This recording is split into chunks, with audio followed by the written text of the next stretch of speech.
ಇವತ್ತು ನಾನು ತೋರಿಸ್ತಾ ಇರೋದು ಕರ್ಬೂಜ ಹಣ್ಣಿನ ಜ್ಯೂಸ್. ಬೇಸಿಗೆಗಾಲ ಸ್ಟಾರ್ಟ್ ಆಗ್ತಾ ಇದೆ. ಎಲ್ರಿಗೂ ತಣ್ಣಗೆ ಏನಾದರೂ ಕುಡಿಬೇಕು ಅನಿಸ್ತಿರುತ್ತೆ. Welcome to my YouTube channel. ಬನ್ನಿ ನೋಡೋಣ ಹೇಗೆ ಮಾಡೋದು ಅಂತ. ಇಲ್ಲಿ ನಾನು ಒಂದು ಕರ್ಬೂಜ ಹಣ್ಣು ತೊಗೊಂಡಿದ್ದೀನಿ. ಸೆಂಟ್ರ್ ಕಟ್ ಮಾಡ್ತಾ ಇದ್ದೀನಿ. ಈ ಥರ 2 ಭಾಗ ಆಯಿತು. ಇವಾಗ ಮತ್ತೆ ಇದನ್ನು ಸೆಂಟ್ರ್ ಕಟ್ ಮಾಡ್ಕೊಬೇಕು.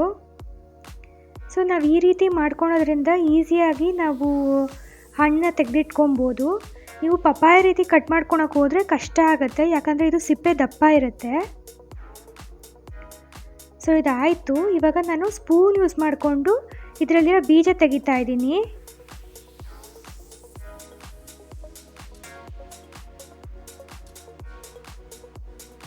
ಇವಾಗ ನಾನು ಚಾಕುವಿಂದ ಈ ಥರ ಕಟ್ ಮಾಡ್ಕೊತಾ ಇದ್ದೀನಿ.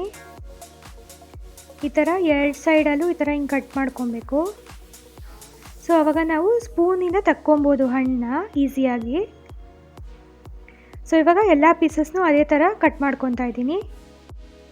ಬೇಸಿಗೆಗಾಲ ಸ್ಟಾರ್ಟ್ ಆಗಿರೋದ್ರಿಂದ ಎಲ್ರಿಗೂ ಏನಾದರೂ ಜ್ಯೂಸ್ ಕುಡಿಬೇಕು ಅಂತ ಅನ್ನಿಸ್ತಾ ಇರುತ್ತೆ. ಹೆಲ್ತಿಯಾಗಿ ನಾವು ಕರ್ಬೂಜ ಹಣ್ಣಿನ ಜ್ಯೂಸ್ ಮಾಡ್ಕೊಬೋದು. ಇದರಲ್ಲಿ ಅನೇಕ ಹೆಲ್ತ್ ಬೆನಿಫಿಟ್ಸ್ ಸಹ ಇದೆ. ಇದು ಡೈಜೆಸ್ಟಿವ್ ಸಿಸ್ಟಮ್ ಕೂಡ ಹೆಲ್ಪ್ ಮಾಡುತ್ತೆ, ಮತ್ತು ಬ್ಲಡ್ ಪ್ರೆಷರ್ನ ರೆಗ್ಯುಲೇಟ್ ಮಾಡುತ್ತೆ.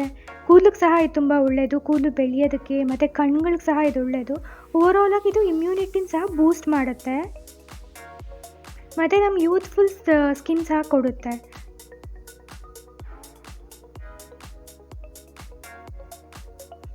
ಈ ರೀತಿ ನಾವು ಎಲ್ಲ ಪೀಸಸ್ನೂ ಕಟ್ ಮಾಡ್ಕೊಬೇಕು. ನೀವು ನೋಡ್ಬೋದು ಎಷ್ಟು ಕ್ವಿಕ್ಕಾಗಿ ಆಗುತ್ತೆ ಅಂತ.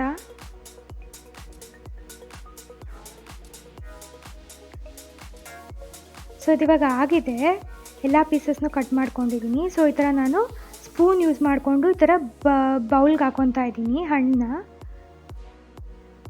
ಈ ರೀತಿ ನಾವು ಸ್ಪೂನಲ್ಲಿ ಹಣ್ಣನ್ನ ಪೂರ್ತಿ ಈ ಥರ ನಾವು ತೆಕ್ಕೊಬೋದು. ಇದು ಸಿಪ್ಪೆ ದಪ್ಪ ಆಗಿರೋದ್ರಿಂದ ಈ ಥರ ಆಗುತ್ತೆ, ಇಲ್ಲಾಂದರೆ ಈಸಿಯಾಗೆ ತಗೊಂಬಿಡ್ಬೋದು. ಅದು ಕಟ್ ಮಾಡಿಕೊಂಡ್ರೆ ಈಸಿ ಆಗುತ್ತೆ. ನೀವು ನೋಡ್ಬೋದು ಹಣ್ಣೆಲ್ಲೂ ವೇಸ್ಟ್ ಆಗಲ್ಲ. ಈ ಥರ ಫುಲ್ ತೆಗೆದಿಟ್ಕೊಬೋದು.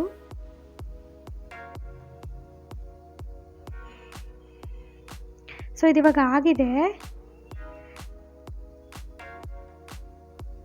ಇದೇ ಥರ ನಾನು ಮಿಕ್ಕಿರೋ ಎಲ್ಲ ಪೀಸಸ್ಸಿಂದ ಹಣ್ಣನ್ನ ತೆಗೆದಿಟ್ಕೊತಾ ಇದ್ದೀನಿ.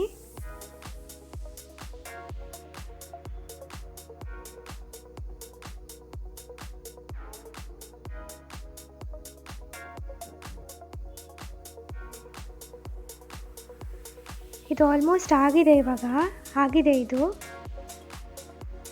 ಇವಾಗ ಒಂದು ಬ್ಲೆಂಡರ್ ತೊಗೊಂಡಿದ್ದೀನಿ. ಇದಕ್ಕೆ ನಾನು ಕಟ್ ಮಾಡ್ಕೊಂಡಿರೋ ಹಣ್ಣು ಹಾಕ್ಕೊತಾ ಇದ್ದೀನಿ. ಇದು ಕರ್ಬೂಜ ಹಣ್ಣಲ್ಲೇ ಸ್ವೀಟ್ ಇರುತ್ತೆ.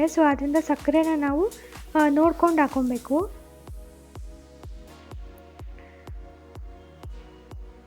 ಇಲ್ಲಿ ನಾನು 2 ಸ್ಪೂನ್ ಸಕ್ಕರೆ ಹಾಕ್ಕೊತಾ ಇದ್ದೀನಿ. ನಿಮ್ಮ ಸ್ವೀಟ್ ಪ್ರಕಾರ ನೀವು ಹಾಕ್ಕೊಬೋದು. ನಿಂಬೆ ರಸ ಹಾಕ್ಕೊತಾ ಇದ್ದೀನಿ. ಒಂದು 6ರಿಂದ 8 ಡ್ರಾಪ್ಸ್ ಹಾಕ್ಕೊಬೋದು. ಇವಾಗ ಕ್ಲೋಸ್ ಮಾಡಿಕೊಂಡು ಇದನ್ನು ಬ್ಲೆಂಡ್ ಮಾಡ್ಕೊತೀನಿ. ಇದು ನೀರೇನು ಅಗತ್ಯ ಇರಲ್ಲ, ಯಾಕಂದರೆ ಹಣ್ಣಲ್ಲೇ ನೀರಿನ ಅಂಶ ಇರುತ್ತಲ್ವ, ಸಾಕಾಗತ್ತೆ. ಇವಾಗ ಬ್ಲೆಂಡ್ ಮಾಡ್ಕೊಂಡಿದ್ದಾಗಿದೆ. ಇದನ್ನು ಓಪನ್ ಮಾಡಬೇಕು. ಓಪನ್ ಮಾಡ್ತಾ ಇದ್ದೀನಿ. ನೀವು ನೋಡ್ಬೋದು ನೀಟಾಗಿ ಬ್ಲೆಂಡ್ ಆಗಿದೆ. ಇದನ್ನು ಇವಾಗ ಗ್ಲಾಸ್ಗೆ ಹಾಕ್ಕೊತಾ ಇದ್ದೀನಿ.